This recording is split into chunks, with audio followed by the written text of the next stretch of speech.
Hello সবাইকে, আজকে তোমাদের সাথে শেয়ার করব একটা কার্ভিং জেলের ফ্লাওয়ার্স আর্ট। সো তার জন্য আমি একটা বেস কালার নিয়ে নিয়েছি এবং সেটাকে কিওর করে নিয়েছি।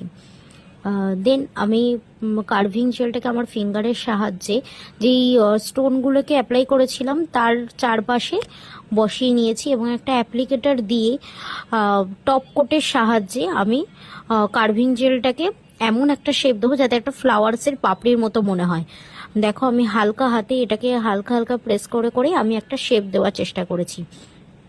অবশ্যই এই কার্ভিং জেলটা ইউজ করার জন্য নয় বেস কোট বা টপ কোট ইউজ করতে হবে, তাছাড়া এই কার্ভিং জেলটা ইউজ করা যাবে না। এবং অনেক বিগিনার্সরা আছে যারা অ্যাক্রিলিক পাউডার দিয়ে একটা সুন্দর ফ্লাওয়ার্স তোমরা তৈরি করতে পারো না, তারা ইজিলি এই কার্ভিং জেলটা দিয়ে একটা সুন্দর ফ্লাওয়ার্স তোমরা তৈরি করতে পারবে। এবং এটা সত্যি খুব ইজি এবং অনেক কম সময়ের মধ্যে এটা হয়ে যায়। দেখো, তোমরা দেখলেই বুঝতে পারবে আমি কতটা কম সময়ের মধ্যে একটা সুন্দর ফ্লাওয়ার্স আর্ট তৈরি করেছি। এবং এটা পার্সোনালি আমার ভীষণ ভালো লাগে। যে আমার এরকম flowers 3D art 5D art আমার ভীষণ ভালো লাগে এবং কার্ভিং জেলের আর্টটা আমার আরও ভালো লাগে।